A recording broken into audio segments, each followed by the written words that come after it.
Bonsoir à tous et tous et bienvenue dans Regard sur l'Afrique. C'est toujours un plaisir de vous savoir nombreux à nous suivre. Eh bien, il y a 3 ans, des chars arrêtaient la présidence gabonaise. Aujourd'hui, Ali Bongo parle depuis l'exil et il a choisi de le faire via un média que le régime qu'il a renversé a interdit au Gabon. 3 ans de silence et une phrase sur son traître. Il a servi mon père avant moi, puis il m'a servi à mon tour. Pendant ce temps, à Niamey, 45 députés qui n'ont jamais été élus par personne viennent d'ouvrir le premier parlement de l'Alliance des États du Sahel. Ce soir, deux actes politiques sur le continent. L'un est celui d'un homme qui cherche à exister après sa chute. L'autre, c'est celui de trois régimes qui cherchent à exister malgré leur illégitimité. Eh bien, comme vous l'aurez compris, nous allons aller du côté du Gabon pour parler d'Ali Bongo, qui a rompu le silence après 3 ans d'absence. Eh bien, et également, nous allons aller du côté du Niger, où le Parlement fédéral de l'AES sinon a tenu sa première session à Niamey. Eh bien, je suis avec le confrère spécialiste de l'actualité africaine et des histoires politiques analystes. Bien sûr, il s'agit du confrère Anissé. Bonsoir et bienvenue dans Regard sur l'Afrique. Merci beaucoup, Prudence. J'ai compris que aujourd'hui nous serons au Gabon, mais également dans les trois États de l'AES, spécialement à Niamey, où évidemment ce nouveau Parlement a été installé. Et donc, c'est de l'actualité, et puis il faudra qu'on suive et qu'on essaie d'analyser. Merci encore une fois, et j'espère que ceux qui nous suivent également pourront contribuer à nos échanges. Merci à vous. Le 17 août 2026, jour du 66e anniversaire de l'indépendance du Gabon, Ali Bongo publie un message intitulé Le Gabon nous dépasse tous. Le 22 août, il accorde un long entretien exclusif à Info 241, média gabonais en ligne interdit de diffusion sur le territoire national par les autorités de transition. Le choix n'est pas anodin. Oligui Nguema avait accordé son interview à France 24 accessible au Gabon. Ali Bongo, lui, répond depuis un canal que ses compatriotes doivent contourner la censure pour lire. Eh bien, dans cet entretien, il lève plusieurs voiles sur Oligui Nguema, comme quoi il a servi mon père avant moi, puis il m'a servi à mon tour. Naturellement, j'avais confiance en lui et en son uniforme. Puis, ses actes parlent d'eux-mêmes. Citation, je cite bien sûr, puis ces actes parlent d'eux-mêmes, l'histoire et le peuple gabonais les jugeront. Et c'est Ali Bongo qui parle ici de Oligui Nguema. Eh bien, sur son ABC de 2018, Oligui Nguema présenté comme une incapacité à gouverner, les décisions présidentielles sont restées les miennes. Il défend sa femme Sylvia et son fils Noureddin contre les accusations de gouvernance par procuration. Il reconnaît des erreurs sur les violences post-électorales de 2016. Il dénonce l'état actuel voilà, il défend l'état actuel de la justice gabonaise. Un ancien Premier ministre, je cite toujours Ali Bongo, il dit un ancien Premier ministre est maintenu en prison pour une dette datant de 18 ans. Et il tranche net sur son avenir électoral. Je cite, je ne me présenterai plus à des élections. Ce chapitre de ma vie est clos. Mais il se réserve, n'est-ce pas, un rôle politique et même dit sous condition la possibilité de servir à nouveau le pays. Eh bien, ce sont là les propos d'Ali Bongo, voilà, de son entretien avec le média en ligne Info 241. Alors, chers confrères, Ali Bongo choisit Info 241, un média interdit au Gabon, pour rompre son silence. Pendant que Oligui, lui, parle depuis sur France 24, que tout le monde peut voir hein, à Libreville. Euh, alors, la question, qu'est-ce que ce choix de canal dit sur la stratégie réelle d'Ali Bongo? C'est de la communication. C'est de la communication. Il faut savoir justement que ce média, au travers duquel l'ancien chef de l'État s'est exprimé, était média interdit. maintenant. Ça veut dire, en d'autres termes également, que le président Oligui Nguema pratique en quelque sorte de la censure, ce qui n'est pas à son honneur, il faut le dire, même si sur d'autres points, je suis plutôt tenté de le rejoindre. Mais là, justement, pour cette façon de censurer les médias, je me permettrai d'exprimer un certain désaccord. Et donc, Ali Bongo, en choisissant son média, il a voulu dire, vous voyez par exemple, c'était un média qui informait bien les Gabonais, du moins les Gabonais d'un certain bord politique, mais le nouveau chef de l'État l'a interdit. Moi, je vais aider ce média à exister, puisque quand je vais m'exprimer justement au travers ce canal, beaucoup de Gabonais, bien entendu, seront intéressés par mes propos, ce qui est le cas, bien entendu, pas seulement les Gabonais, mais également tous ceux qui suivent l'actualité gabonaise comme nous. Par exemple, je ne suis pas Gabonais, vous non plus, mais ce qu'a dit Ali Bongo nous intéresse sur le plan politique, mais également sur le plan de son parcours personnel. Parce que j'espère qu'on va y arriver.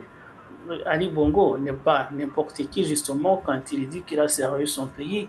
Il faudrait également examiner les conditions dans lesquelles il est arrivé au pouvoir. C'est loin d'être démocratique. Et voilà. Et donc, quand vous me posez la question, pourquoi est-ce qu'il a choisi ce média? D'abord, c'était pour accuser son successeur de pratiquer de la censure, ce qui est le cas, mais également pour essayer de s'adresser à surtout certains milieux de l'opposition gabonaise. Parce que quand vous êtes Ali Bongo, vous ne vous intéressez pas tellement aux partisans du pouvoir actuel, mais vous essayez d'intéresser, même s'il dit qu'il ne briguera plus de mandat, ça reste à vérifier. Peut-être que s'il en avait la possibilité, il ne s'empêcherait pas de le faire. Mais s'il dit qu'il ne briguerait pas d'autres mandats, alors qu'il est en train de faire de la communication politique. Il s'adresse donc aux opposants au pouvoir de Brice Oligui Nguema. C'est à eux qu'il s'adresse. Il porte un intérêt évident justement à ceux qui ne partagent pas l'opinion du pouvoir en place, les critiques. Et justement, parmi ces critiques, il y a ce média qui a été interdit. Ça veut dire qu'il s'adresse à tous ceux qui ne sont pas d'accord avec la politique actuelle. Donc, c'est surtout de la communication. Est-ce que vous voyez que Ali Bongo s'adresse beaucoup plus à sa base politique? Peut-être vous avez parlé des opposants, mais est-ce qu'on peut lui accorder voilà, ce bénéfice du doute comme quoi il s'adresse à sa base politique et aussi à sa diaspora, d'autant plus que c'est beaucoup plus la diaspora gabonaise qui n'est-ce pas, est beaucoup plus sur le site en question, le Média Info 241. Il s'adresse surtout à ceux qui ne soutiennent pas le pouvoir de l'Iguingama de façon générale. Donc, il y a sa base politique, comme vous le dites, les militants du parti PDG, qui le dirige jusqu'à présent, c'est lui le président, même s'il vit en exil.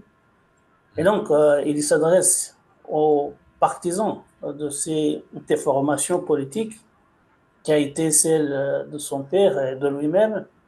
Et il s'adresse aussi à ceux qui n'ont pas d'opinion. Ça peut arriver, que ce soit à l'intérieur ou dans la diaspora. Mais il s'adresse surtout justement à ceux qui ne partagent pas, qui ne soutiennent pas le pouvoir de Nguema. Donc, il veut susciter d'une certaine manière, il veut susciter de l'inimitié de la population gabonaise à l'encontre de la personne de Nguema et de son pouvoir. D'accord. Bon, est-ce que vous comprenez d'abord cette sortie d'Ali Bongo? Pourquoi avoir attendu autant de temps avant de faire cette sortie? Est-ce que ça cacherait quelque chose? Ou bien c'est juste, il a voulu prendre le temps, ou bien le moment est venu au hasard? Je crois que ce n'est pas la première fois qu'il sort. Parce que la première sortie, je crois, ça concernait il y a quelques mois ou un an, je ne me souviens plus, il s'adressait plutôt aux militants de son parti, parce qu'il y avait des cadres du parti qui avaient essayé de, de, de, de, de se présenter comme les dirigeants de ce parti alors que lui-même était là. Et donc, il est sorti la première fois justement pour s'opposer à ces militants de son propre parti. Donc, ce n'est pas la première fois qu'il sort. Et tout cela montre justement, même s'il dit qu'il va mettre fin à sa carrière politique, moi je n'y crois pas du tout. Peut-être qu'il le dit parce qu'il sait que maintenant, il n'est plus en capacité de le faire, puisqu'il n'a plus de contrôle sur le pouvoir du pays, ni sur l'armée, ni sur les cadres de l'administration.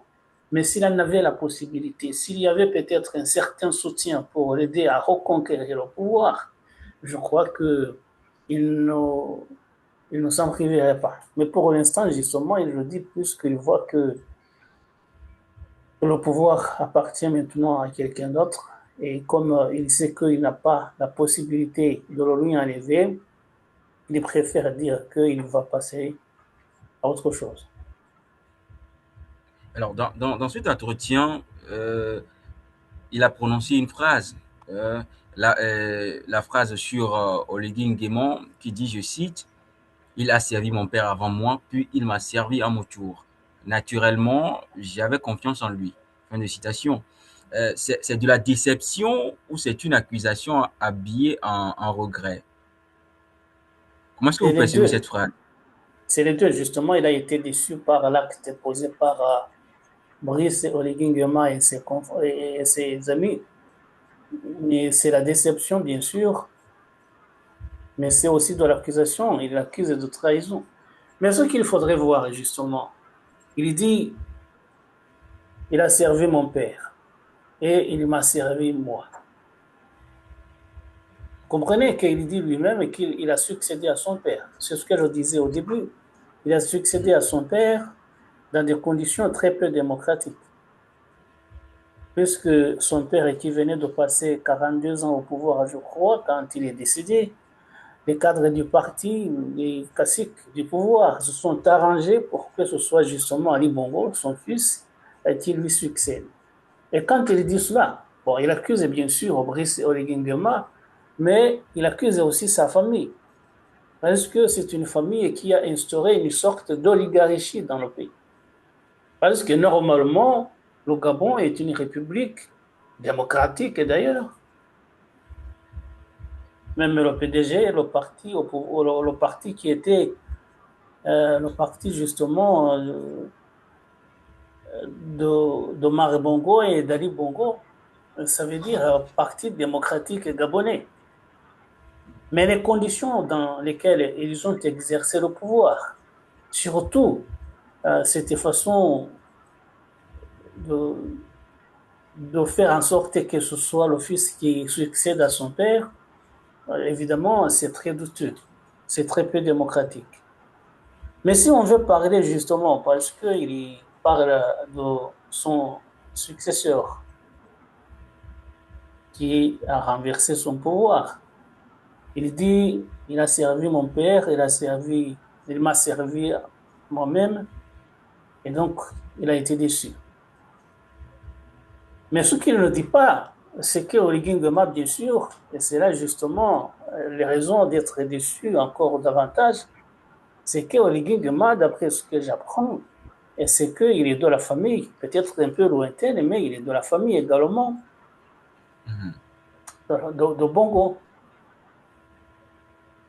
Ça veut dire que ces gens-là, justement, le père décède, il est remplacé par son fils, mais également celui qui est nommé à la tête des gardes républicaines, c'est quelqu'un, un membre de la famille. Même s'il a fini par se rendre compte que ce qui se passait peut-être ne convenait pas au pays et qu'il a pris ses responsabilités, mais Oligui Nguema lui-même n'avait pas été nommé pour ses capacités, pour ses compétences. Il avait été nommé parce que justement, on avait confiance en lui, étant donné qu'il appartenait à cette famille. Donc, ce sont des pratiques du pouvoir quand même qui restent très douteuses. Et je comprends que Ali Bongo soit quelque peu nerveux en parlant de son cousin, je crois, de son successeur. C'est qu'il avait confiance en lui, non seulement en tant qu'ami, mais surtout en tant que membre de la famille. Donc, décidément, doit-on comprendre que la chose politique est devenue une question de famille, que c'est une histoire, ce qui se passe là actuellement, c'est une histoire de famille et que normalement, la population, bien, euh, d'autres, ceux qui sont extérieurs à la famille, ne devraient pas se mêler. C'est ce qui se passait justement. Vous avez évoqué tout à l'heure sa femme, Sylvia, ou son fils Noureddin. Les Gabonais, justement, disaient que ce sont des gens qui avaient de l'emprise réelle sur le pouvoir. Et surtout quand Ali Bongo était en difficulté suite à son état de santé que vous avez également mentionné, mais ce sont eux, Sylvia Bongo et Noureddine Bongo, qui dirigeaient le pays. Sans pouvoir constitutionnel. Mais ils étaient là justement. Pourquoi? Parce que l'un était le fils, l'autre était l'épouse. Et je crois que d'ailleurs, dans les cercles du pouvoir au Gabon, ça reste quelque peu comme cela. Et c'est d'ailleurs pour cela, et là, je rejoins ce que fait le nouveau président. J'espère qu'il pourra y arriver, c'est que il veut, d'après cette déclaration, il veut s'attaquer à la corruption. Et le Gabon était l'un des pays les plus corrompus au monde à l'intérieur, mais également à l'extérieur, puisque le Gabon fait partie des pays qui allaient financer les campagnes présidentielles en France, avec des valises pleines de billets de francs ou d'euros vers l'Europe pour financer tel ou tel candidat. Et évidemment, ce sont des fonds qui ne seront jamais comptabilités, dont on ne trouvera jamais de traces de la corruption, du détournement des fonds, des corruptions. Et donc, ce sont des pratiques qui avaient été instaurées par la famille Mongo. Et j'espère bien que Oligui Nguema pourra s'attaquer de façon efficace à ce fléau de la corruption. Mais ça montre bien sûr que c'était un pouvoir très familial. Justement, vous l'évoquez tout à l'heure, le cas de Sylvia Bongo et de Noureddine, bien évidemment. Alors, Ali Bongo, il défend sa femme et son fils contre les accusations de gouvernance par procuration après son AVC de 2018. Pendant ce temps, Oligui Nguema, lui, a affirmé sur France 24 qu'Ali Bongo était incapable de gouverner ces 5 dernières années. Alors, aujourd'hui, qui dit vrai et concrètement, qu'est-ce que ça change? Sinon, est-ce que ça change quelque chose pour les Gabonais aujourd'hui? Ça change justement parce que le pouvoir appartient peut-être à un homme, puisque c'est un homme qui est élu. Si les élections se déroulent dans des conditions optimales, et c'est comme cela. Mais que ce soit justement, que ce soit dans le cadre d'un pouvoir démocratique, que ce soit d'ailleurs même également dans des dictatures, le pouvoir, c'est d'abord une équipe. C'est une équipe. Et quand vous êtes démocrate, vous choisissez bien entendu des gens compétents qui vont vous aider à gouverner le pays. Quand vous êtes autocrate, vous choisissez des gens qui vous sont proches et des gens qui vous écoutent et qui vous sont loyaux. C'est comme cela que ça se passe. Et donc, Ali Bongo pouvait se faire élire, évidemment, sur son nom, mais également gouverner par procuration, et ce n'est pas interdit. C'est pas interdit, ça veut dire tout simplement que vous déléguez le pouvoir à quelqu'un d'autre ou à quelques personnes. C'est une façon également de gérer le pays de façon plus ou moins compréhensible. Ça veut dire que vous avez des gens en qui vous avez confiance et vous leur déléguez certaines missions, certaines compétences du pouvoir. Ça arrive dans tous les pays du monde, et puisque bien évidemment, une seule personne ne peut pas prendre toutes les décisions. Elle est seule. Et donc, ça veut dire que même si Ali Bongo avait été élu, si il avait été élu, du moins, puisqu'il évoque les événements de 2016, s'il avait été élu de façon démocratique, il aurait pu, quand il avait des problèmes de santé, laisser le pouvoir le temps justement de sa convalescence ou de son hospitalisation. Il pouvait laisser le pouvoir au Premier ministre, au président du Conseil constitutionnel, et peut-être se faire informer tout simplement de ce qui se passe. Mais quand on dit qu'il était dans l'incapacité de gouverner, c'est autre chose. Et c'est pour cela qu'il ne peut pas l'accepter. Puisque quand vous êtes incapable de gouverner, la Constitution stipule que vous devez laisser la place aux autres. La Oui, Constitution prévoit, par exemple, que c'est le président de la Cour constitutionnelle qui doit prendre le relais, assurer l'intérim en attendant d'organiser de nouvelles élections. Et donc, c'est pour cela que lui ne peut pas accepter qu'il était incapable de gouverner, puisque quand vous êtes dans l'incapacité, on doit déclarer la vacance du pouvoir et puis la poste est soumise à publication pour d'autres candidatures, de nouvelles élections. Donc, il y aurait des gens qui ont gouverné pour lui, mais il ne peut pas accepter qu'il n'était pas là. Et pourtant, quand il est sorti de l'hôpital, on l'a vu, avec une canne. Et tout le monde sait que l'AVC est une maladie terrible. Quand ça vous terrasse, normalement, il y en a qui perdent l'usage de leur langue, qui ne peuvent plus parler. Il y a une incapacité réelle. L'AVC, c'est quelque chose de terrible. On a tous des proches qui ont connu ça. Et donc, il ne peut pas dire qu'il a eu un AVC, même si peut-être il a eu des médecins très compétents, vu sa situation, son rang d'abord, et puis sa situation financière.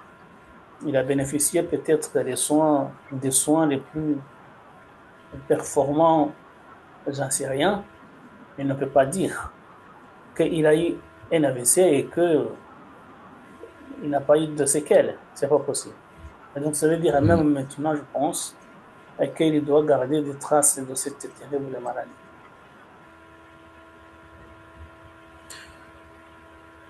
alors, Ali Bongo dénonçait également la justice gabonaise actuelle. Dans son entretien, il disait que qu'un ancien Premier ministre est en prison pour une dette de 2018. Pour rappel, même lui à son époque, a dirigé un régime auquel l'opposition reprochait exactement les mêmes pratiques. Est-ce que cette critique est crédible venant d'Ali Bongo? Je n'ai pas suivi ce cas justement d'un ancien Premier ministre qui serait emprisonné pour une dette. Ça veut dire une dette bancaire ou si on est emprisonné pour une dette là ou... Donc, dans le cadre de la justice, Oui, que la justice est beaucoup plus du côté du pouvoir. oui. J'espère que ce n'est pas une dette comme on l'entend, des obligations contractuelles. C'est normalement ça Mm. une dette. Si vous m'avez prêté de l'argent que je n'ai pas remboursé, normalement, on ne va pas en prison pour cela. Je n'ai pas retenu justement cette assertion, mais ce que je retiens tout simplement, c'est qu'il s'insurge contre la justice de son pays. Et normalement, la justice de son pays, c'est la suite de ce qu'il a laissé, je pense. C'est ce que vous disiez Justement, que lui-même, quand il était au pouvoir, il était critiqué pour cela. Et justement. quand vous avez le fléau de la corruption à laquelle, le fléau de la corruption auquel je faisais allusion tout à l'heure, euh, vous ne pouvez pas vous attendre à ce que la justice fonctionne de façon normale. Et donc, il faut tout simplement des réformes institutionnelles pour que la justice de son pays fonctionne comme il faut. Mais pour l'instant, le Gabon a ce qu'il a hérité du pouvoir de Marie Bongo et d'Ali Bongo. Bien sûr, le nouveau président a certaines responsabilités. Il doit faire en sorte que tout cela change. Il doit engager des réformes. Et d'ailleurs, sur cette question, je crois que c'est ce qu'il dit. Est-ce qu'il va le faire? Est-ce qu'il va réussir? Ça, c'est une autre chose. Mais je pense qu'Ali Bongo est responsable de la justice actuelle autant que celui qui est au pouvoir. Alors, Ali Bongo est responsable, celui qui est au pouvoir également. Maintenant, si nous voulons parler concrètement de ce que fait Oligui Nguema aujourd'hui au Gabon, parlant de la personnalité lui-même en tant que président, on voit ses sorties, ses inaugurations, mais il y a toujours des critiques à son endroit. Eh bien, certains analystes pensent qu'il ne sert à rien d'inaugurer les bâtiments et de construire des routes et tout ce qui tourne autour sans pour autant régler les problèmes, j'ai envie de dire, sociaux de la population, sans pour autant s'occuper réellement des problèmes que, dont le peuple gabonais souffre aujourd'hui. Est-ce que vous aussi, vous faites également cette analyse-là? J'ai vu également que le président Oligui Nguema met en avant effectivement des projets de développement, des infrastructures, mais il engage également des réformes sociales. C'est ce que je dis, je l'ai entendu dire qu'il va engager un combat féroce contre la corruption. J'espère qu'il va y arriver. Mais ce qui le critique est justement pour les infrastructures. Il faut comprendre également, lui, il se décrit comme un bâtisseur d'ailleurs. Comme un bâtisseur, il veut construire un nouveau Gabon. On en a parlé également sur cette échelle, je pense. Quand nous disions qu'il fait partie de ceux qui se sont engagés à transformer les matières premières sur place. S'il va réussir à le faire, je ne sais pas. Mais s'il réussit à le faire, ça veut dire justement que ce sera également dans l'intérêt des Gabonais. Et cela aura bien évidemment un impact sur la vie sociale. Vous ne pouvez pas engager des réformes ou, oui, des problèmes sociaux sans une certaine économie. Et justement, l'économie vient de là. Vous avez vu par exemple qu'il a été obligé parce que le Gabon est un pays qui connaît beaucoup de problèmes, par exemple, d'électricité. Oui. C'est étonnant d'ailleurs. Avec les ressources qu'il y a au Gabon, mais le Gabon connaît beaucoup de coupures d'électricité. Et lui, qu'est-ce qu'il a fait? Il a signé des contrats avec le voisin équatorien, Guinée équatoriale, pour qu'il puisse importer de l'électricité. Parce que quand on parle justement de la transformation des matières premières sur place, vous ne pouvez pas le faire sans énergie. L'énergie, justement, c'est cette électricité qu'il va importer. Il va s'ajouter, bien entendu, à ce qu'il y avait également à l'intérieur.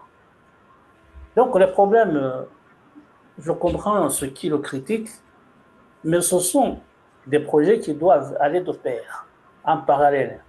Vous engagez à la fois des réformes sociales, par exemple, disons, vous mettez le paquet sur l'éducation nationale, vous luttez contre le chômage, mais il faut également que vous puissiez avoir des infrastructures nécessaires, des routes, des ponts, mais également, par exemple, d'autres équipements, et donc aussi de l'électricité. Je pense que on ne peut pas dire il fait ceci et sans cela. Tout cela va ensemble. Normalement, ça doit se faire ensemble. Et si peut-être il s'intéresse à un secteur plutôt qu'à un autre, là aussi il faudra qu'il corrige. Mais je crois qu'il fait tout avec ses ministres ou d'autres cadres des ministères, des départements ministériels. Et tout cela, justement, ce sont des techniciens qui devraient l'aider à prendre le bras, à apprendre tout ce qu'il doit faire avec sérieux et avec efficacité. Eh bien, avec ce que fait Oligui Nguema aujourd'hui, euh, en tant que, avec votre œil d'analyste, est-ce que vous pensez que Oligui Nguema fera, comment dire, une règne longue à la similaire à la famille Bongo, le avec il prendra, n'est-ce pas, pour prétexte la construction du pays pour s'éterniser au pouvoir. Est-ce que vous le voyez comme ça? Rappelons que Oligui Nguema a pris le pouvoir puisque son prédécesseur, Ali Bongo, voulait truquer les élections, comme d'ailleurs il en avait pris l'habitude. Ça veut dire quoi? Ça veut dire que il y avait des élections, mais on ne se souciait guère de ce qui est des bulletins que les électeurs avaient déposés dans les urnes, mais que tout simplement il y avait d'autres trafics pour que celui qu'on voulait, en l'occurrence Ali Bongo, soit déclaré vainqueur alors qu'il n'en était rien. Et donc, il a posé cet acte, il a renversé le pouvoir, puisque Ali Bongo n'avait pas gagné des élections, ni en 2016, ni lors du dernier scrutin qu'il a vu se faire renverser. Et donc, il a pris le pouvoir. C'est pour cela d'ailleurs que son coup d'État a été très peu condamné, puisque tout le monde comprenait ce qu'il faisait. Tout le monde comprenait.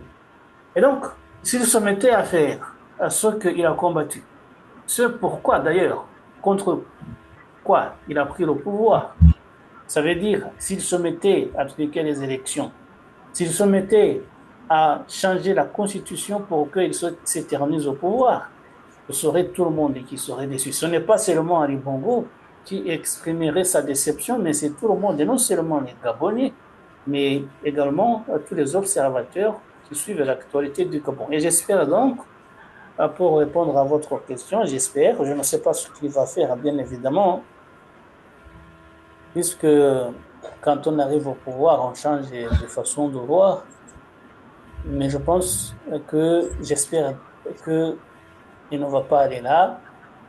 Et je ne sais d'ailleurs pas, je n'ai pas eu le temps de voir la nouvelle constitution qu'il a mise en place, s'il y a la limitation des mandats, mais je pense que si.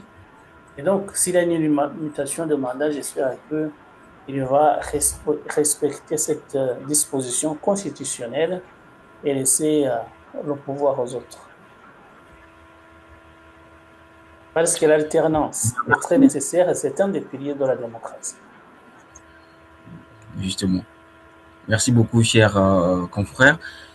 Eh bien, d'un sujet à un autre, nous allons basculer du côté du Niger, plus précisément à Niamey, où le 24 août 2026, s'est ouverte la première session du Parlement confédéral de l'Alliance des États du Sahel.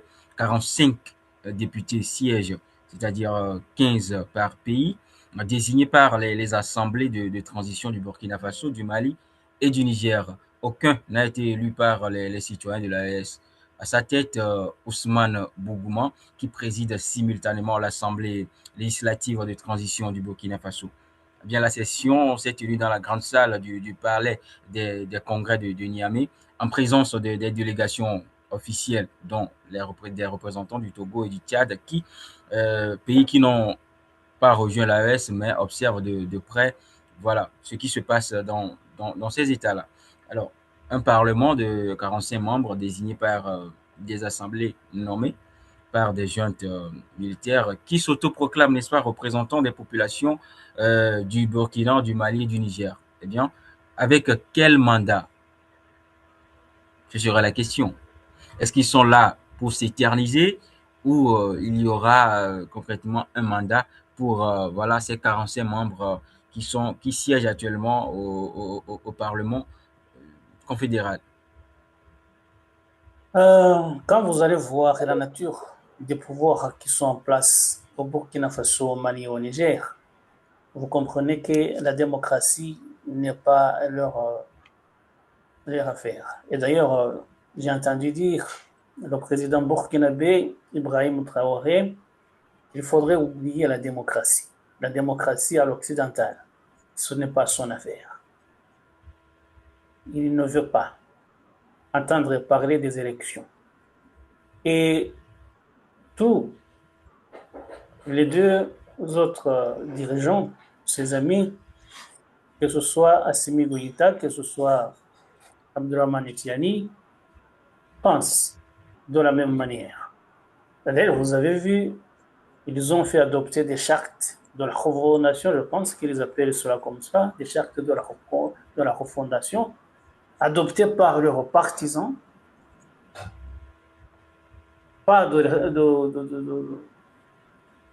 référendum populaire, tout simplement. Ce sont des gens qui sont là avec des partisans et qui écrivent des textes et qui les font adopter par des assemblées qu'ils ont eux-mêmes nommées. Et vous comprenez donc que c'est un pouvoir, que ce sont des pouvoirs qui n'ont rien à voir avec la démocratie. Et maintenant, ils mettent en place un parlement confédéral. Ça peut être intéressant, un parlement confédéral. Mais un parlement qui n'a pas été élu n'est pas un parlement. Parce qu'un parlement, normalement, est là pour représenter le peuple. Mais comment est-ce que vous allez représenter un peuple qui ne vous a pas élu? Alors que vous ne reconnaissez même pas des élections, puisque vous dites que ce sont des méthodes à l'occidental, alors que vous vous opposez à l'Occident. Tout ce que fait l'Occident, pour eux, était mal, qu'il faut combattre. Et donc, je ne sais pas si j'ai répondu à votre question, mais tout simplement, c'est un parlement qui peut être intéressant. Ça ne veut pas dire que tout ce que font les dirigeants de ces trois pays est mauvais. Non, il y a quand même des choses positives qui sont faites, oui, mais ce sont des choses qui sont faites par la volonté des gens qui n'ont aucun mandat populaire. Et quand ils font ces choses-là positives, on applaudit, mais il y a d'autres choses qu'ils font qu'on ne va pas applaudir. Et quand on ne va pas applaudir, justement, ils vont réprimer avec des méthodes brutales. Et c'est là, justement, où ça devient un problème. Et donc, je dis que ce Parlement-là n'est pas un Parlement et qu'ils peuvent appeler cela comme ils veulent, mais ce n'est pas un Parlement puisque ça n'a pas de mandat populaire. Mais justement, ça n'a pas de mandat populaire. Vous l'avez dit, c'est intéressant d'avoir un Parlement. J'ai envie de dire extraordinaire, puisque le colonel Goïta, le capitaine Traoré, même le général Tiani, aucun n'a reçu de mandat électoral. Alors, qu'est-ce qu'un Parlement qu'il désigne, c'est-à-dire ces personnes désignent, peuvent peut être autre chose qu'une chambre d'enregistrement de leur volonté. C'est-à-dire que, en principe, un parlement est mis en place pour peut-être qu'il y ait des contradictions, des discussions. Maintenant, ces trois hommes désignent des gens qui vont s'asseoir dans une chambre et qu'est-ce qu'ils vont faire? Est-ce qu'il y aura de la contradiction dans ce parlement ou bien c'est juste pour enregistrer, n'est-ce pas, la volonté de ces trois personnes? Il ne peut pas y J'ai envie avoir de de dire de ces contradiction, puisque justement les partis d'opposition ont été dissous dans ces trois pays. Il n'y a plus de partis politiques et donc il n'y aura pas d'opposition. Et ce sont encore une fois des gens qui ont été nommés. Et quand vous êtes nommé normalement, c'est que vous avez les mêmes points de vue politiques que celui qui vous a mis en place. C'est normal. Et quand vous étiez là, comme vous disiez, vous avez utilisé l'expression de chambre d'enregistrement. Oui, c'est exactement ça. Ils vont recevoir des consignes et les mettre en pratique. Et d'ailleurs, je n'ai pas compris exactement leur mission. On dit qu'ils vont participer aux réformes institutionnelles de l'AES et essayer de renforcer la confédération. C'est ce qui a été dit, mais j'ai compris que c'est quelque peu flou. C'est flou parce que je ne sais pas si dans leur projet politique, ils ont prévu d'avoir des lois communes. Ça va être très compliqué. Parce que quand vous voyez, par exemple, des organisations qui ont réussi à avoir des parlements, il y a par exemple la CEDEAO, qui a un parlement. Il y a la communauté économique des États de l'Afrique de l'Est, l'EAC, il y a un parlement. Mais ça veut dire tout d'abord, il faut que vous puissiez faire la distinction entre les lois qui relèvent de la communauté, ça veut dire de l'AES en quelque sorte, et les lois qui relèvent de la compétence nationale. Et tant que cela justement n'a pas été tranché, vous ne pouvez pas dire on va nommer un parlement. Parce que, sauf si c'est un parlement maintenant qui va essayer de voir les compétences des lois nationales et des compétences de l'AES. Mais là, justement, il aurait fallu d'abord que ce soit fait avant de nommer un parlement. Donc, ça veut dire que c'est un parlement, tout simplement, qui est là pour la forme, qui a été mis en place d'une façon dictatoriale, ou disons pour des raisons personnelles, de l'amitié, de la loyauté politique, mais qui n'a rien à voir avec la mise en place ordinaire des députés, des parlementaires, des législateurs. Normalement, ce sont des gens qui reçoivent des mandats populaires, qui sont élus. Et là, quand vous contestez les élections, vous ne pouvez pas parler de parlement. Alors, au vu de ce que vous venez de dire à l'instant, est-ce que l'AES construit des institutions pour gouverner ou, je sais pas, pour montrer qu'elle peut durer ou et peut-être pour décourager aussi toute pression extérieure sur le retour à l'ordre constitutionnel? La première volonté, justement, c'est de pouvoir durer. Parce qu'il y a les trois pays avaient espéré qu'il y aurait d'autres pays qui les rejoindraient. Parce qu'ils pensaient que comme ils avaient claqué la porte de la CEDEAO, il y aurait d'autres pays de la région. Vous avez parlé du Tchad. Il y a également le Togo qui semblait être intéressé. Il y a le Bénin d'ailleurs. On dit que le coup d'État qui a échoué, c'était pour que justement les nouveaux gouvernants puissent rejoindre l'AES. Donc ils pensaient qu'il y aurait des développements dans la région et qui feraient que l'AES puisse s'élargir. Et maintenant, ça n'a pas été fait. C'est en quelque sorte une déception. Mais ils savent également qu'il y a des gens, des ennemis, que ce soit à l'intérieur, que ce soit dans la région, que ce soit à l'international. Ils ont des ennemis, ça c'est évident. Et donc, tout en combattant, avec raison, ou d'ailleurs quelquefois à tort, puisqu'ils désignent des ennemis quelquefois sans fondement, ils voient que la seule chose qu'il faut faire, c'est montrer qu'ils ont des institutions solides, pour montrer qu'ils existent et qu'ils vont durer. Peut-être qu'ils vont réussir, qu'ils vont durer. Mais vous voyez, moi d'ailleurs, je me demande si les trois pays sont sur la même longueur d'onde et sur tous les points.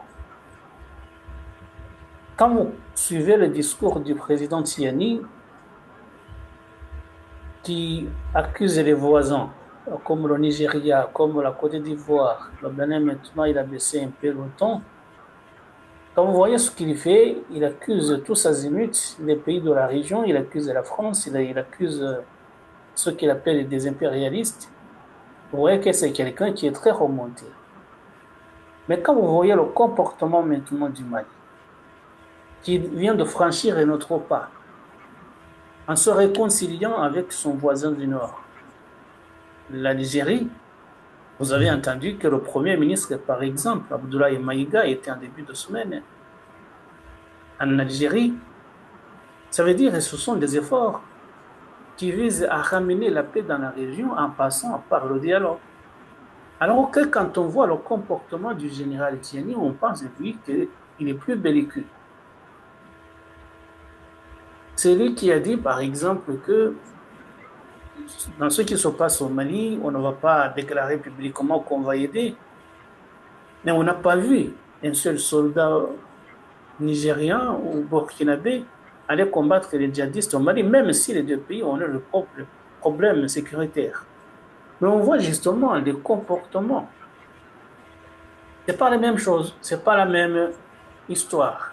On voit ce que fait le général Etiani, on voit également que sous un autre registre, il y a le président Traoré qui fait de faire sa politique quelque peu en solo.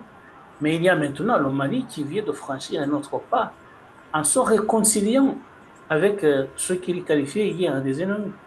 Ça veut dire que c'est une démarche qui contraste avec celle du voisin. Et donc, je me demande si, politiquement, ces trois régimes sont sur la même longueur d'onde. C'est une question qu'on est en droit de se poser. Et donc, si on n'a pas la même ligne politique, si on n'a pas la vision commune de la diplomatie, que ce soit régionale, que ce soit dans le monde, vous pouvez mettre en place des parlements, d'autres institutions, ça ne servira à rien, ça veut dire l'AES restera peut-être une lettre morte. Alors, peut-être l'AES restera une lettre morte, mais peut-être en mettant en place ces institutions, ce n'est pas peut-être pour l'avenir. Quand je parle d'avenir, c'est peut-être après leur départ. Si jamais le pays revenait au civil, ce n'est pas peut-être dans ce sens également qu'il le ferait. Ou bien vous pensez que dès que des civils reviendront à la tête de ces pays, ils vont tout changer et peut-être revenir à la CEDEAO, surtout quand on ne sait jusque-là, on ne sait pas encore si ces hommes, ceux qui sont là actuellement, vont rejoindre la CEDEAO ou pas. Est-ce que vous ne pensez pas qu'ils essaient de mettre en place ces institutions-là pour être un peu, j'ai envie de dire, véritablement, entre griffes, indépendants vis-à-vis des autres puissances?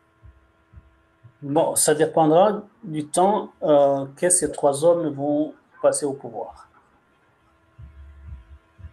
Parce que je vous ai dit, ce sont des pouvoirs autocratiques qui ne tolèrent pas de critiques, qui ont dissous toutes les formations politiques. Il n'y a pas d'opposition, ni au Mali, ni au Burkina Faso, ni au Niger. Il y a des gens qui attendent pour voir comment procéder pour avoir un changement dans ces pays. Et donc, moi, je pense, c'est mon opinion personnelle, si jamais il y avait un changement dans l'un des trois pays, il y avait un autre régime qui respecte maintenant les droits civiques de ses citoyens, ce serait immédiatement la fin de l'AES. Parce que l'AES est née justement de la volonté de ces trois officiers militaires qui sont arrivés au pouvoir par des coups d'État. Maintenant, s'il y a un changement de quelqu'un qui raisonne d'une autre façon, qui va respecter les droits de ses citoyens, qui rétablit les partis politiques, ce serait la fin de l'AES.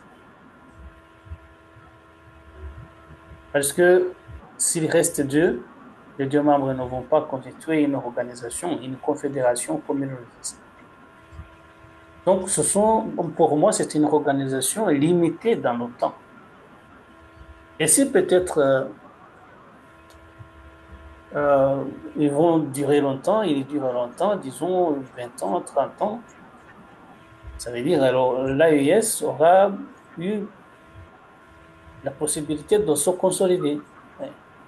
C'est pour cela que je disais justement que ça dépend du temps que ces hommes vont passer au pouvoir. On ne peut pas savoir quand, mais c'est une organisation, l'AES, c'est une confédération, c'est une organisation qui est liée à l'histoire personnelle de ces trois hommes. D'accord. Parlant de la consolidation de l'AES, le Togo et le Tchad ont envoyé des délégations officielles à Niamey. Ces deux pays sont pourtant membres de la CEDEAO, l'organisation que l'AES a quittée. Eh bien, qu'est-ce que leur présence signifie pour la CEDEAO et pour l'isolement supposé des juntes? On sait, c'est ce que je disais tout à l'heure, que le Togo, j'ai entendu le ministre des Affaires étrangères, d'ailleurs, à une certaine époque, dire qu'il se sentait proche effectivement de la vision de l'AES, mais jusqu'à présent, on n'a pas entendu les autorités togolaises dire que le pays rejoindrait l'AES.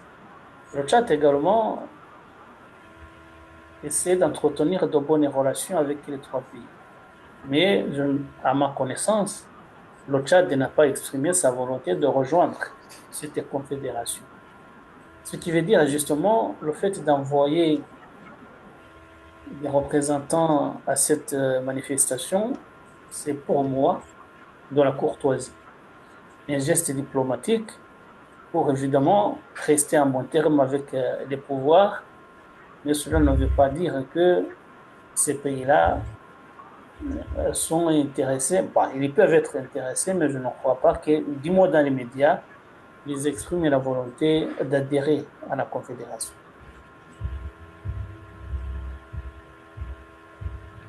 Et donc, vous ne pensez pas que l'AES serait en train de reconstituer autour d'elle une zone d'influence qui va vider la CEDEAO de sa substance?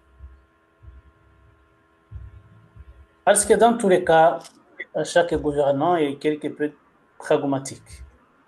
On voit les éléments dans lesquels les trois pays de l'AES se sont placés, même si je disais tout à l'heure que le Mali est en train d'essayer d'en sortir, ce qui me pousse à dire que peut-être le Mali n'est pas sur la même longueur d'onde que par exemple le Niger, mais ça, c'est une autre histoire. Mais ce serait pour moi de la folie pour l'instant. Le Tchad, qui est ouvert aux autres pays du monde, comme le Tchad, par exemple, qui a ses problèmes frontaliers avec le Soudan, de sécurité liés à la sécurité, ce serait évidemment de la folie pour le Togo, qui est membre de la CEDEAO et qui entretient de bonnes relations avec les autres membres de la CEDEAO, de vouloir dire on vous quitte, on va adhérer à l'AES. Pour moi, ce serait de la folie. Surtout que pour l'instant, justement, l'AES, bien sûr, c'est une organisation encore jeune, mais il n'y a pas de réussite, il n'y a pas de perspective palpable qui pousserait les autres pays à sortir des organisations dans lesquelles ils étaient pour rejoindre la confédération. Surtout que maintenant, par exemple, politiquement, tout n'est pas rose dans ces pays-là, mais le Togo, au moins, essaie d'organiser des élections. Le Togo ne dit pas que les élections est une pratique occidentale qu'il faut combattre. Le Tchad également. Bien sûr, les élections ne sont pas très parfaites, mais au moins on essaie d'organiser les élections, du scrutin, que ce soit législatif, que ce soit au niveau présidentiel. Ici, justement, quelquefois, les résultats sont discutables, mais au moins, on a gardé cette pratique. Alors, que diraient, par exemple, les Togolais si jamais le Togo adhérait à l'AES et que le président du Conseil disait il n'y aura plus des élections, il n'y aura plus d'organisation d'élections dans ce pays. Que diraient les Togolais, par exemple? Ce serait très compliqué. Alors, au lieu de s'attirer ces problèmes, mieux vaut rester là où on est et puis essayer d'entretenir. C'est très bien d'entretenir de bonnes relations avec les pays de l'AES. Je n'appelle pas les pays de la région à tourner le dos au Niger, au Burkina Faso, au Mali. Non, non, il faut toujours dialoguer, essayer d'avancer, avoir une fenêtre de dialogue. C'est comme cela toujours que ça se passe. Mais de là à adhérer, je pense qu'il y a un, un grand pas. Alors, certes, le sujet n'est pas le Togo, mais quand on ouvre la parenthèse sur le Togo, vous conviendrez avec moi que le Togo ne respecte pratiquement pas, sinon aucunement, les décisions de la CEDEAO. il y a plein de décisions que la CEDEAO a prises concernant le Togo, mais le Togo ne les a pas respectées. Eh bien, ce ne sont pas des signes qui montrent que, bon, vraiment, le Togo fait partie de la CEDEAO, mais voilà, n'est pas aussi concerné par ce que dit cette organisation. Et aussi, c'est aussi une raison qui explique le fait que qu'on évoque un rapprochement, sinon une possible intégration dans l'AES. Le Togo n'est pas un cas isolé. Dans toutes les organisations d'intégration régionale ou même des organisations du point de vue international, les pays, des fois, respectent les dispositions qui les arrangent. Et quand ça vous met en embarras, vous ne les respectez pas. Je vous appelle à voir, par exemple, un pays comme Israël. Israël qui a été condamné pendant longtemps par les Nations Unies pour ce qui se passe à Gaza depuis longtemps, depuis 1948. Mais Israël n'a respecté aucune résolution des Nations Unies. C'est un exemple. Je peux en donner d'autres, même en Afrique de l'Est. Même au sein de la CEDEAO, ce n'est pas seulement le Togo qui ne respecte pas les résolutions. Donc, malheureusement, ça se passe comme cela. Et quand des décisions des organisations ne vous enchantent pas, des fois, on ne les respecte pas. Vous avez vu, par exemple, également des décisions de la Cour de la CEDEAO. Ailleurs, en Afrique de l'Est, je connais des pays qui ont été condamnés par la Cour d'Arusha, mais sans rien donner. Et donc, justement, c'est que malheureusement, ça se passe comme cela. Mais ça ne veut pas dire que le Togo n'adhère plus à la CEDEAO. Est-ce qu'il y aurait un projet? Il y a des voix qui se réveilleraient à l'intérieur du Togo qui appellent le pouvoir à faire sortir le pays de l'organisation de la CEDEAO. Je ne crois pas. Et donc, c'est qu'ils peuvent dire ça, on va faire passer sous la trappe à la trappe parce que ça ne nous arrange pas, mais on a également des intérêts au sein de la CEDEAO et on va rester et essayer de suivre.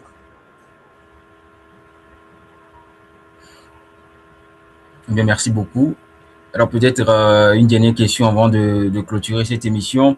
Nous savons tous que la CEDEAO avait créé son écho pour l'année prochaine.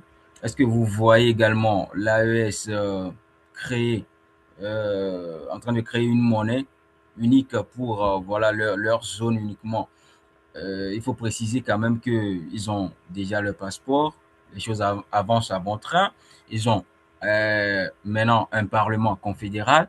Est-ce que vous les voyez d'ici 1 ou 2 ans créer une monnaie unique? En tout cas, c'est dans les tuyaux. Je pense qu'ils ont dans leur projet, effectivement, le fait de créer leur propre monnaie. Mais je crois que créer une monnaie, ça demande beaucoup de choses. Il y a beaucoup de problèmes techniques liés à l'économie des trois pays. Peut-être qu'ils le pensent, mais ils savent bien que ne sera pas très facile. Mais dans ce qu'ils pensent, oui, je pense qu'ils pensent à, à créer leur propre monnaie. J'ai entendu dire par ailleurs au sein de la CEDEAO, l'éco n'est pas une évidence si claire que ça, puisque la Guinée, par exemple, j'ai entendu dire qu'elle a décidé de garder sa propre monnaie actuelle. Donc, ça veut dire qu'il y a des problèmes techniques, des fois des problèmes liés à la macroéconomie qui font que justement la création de la monnaie n'est pas une urgence en soi.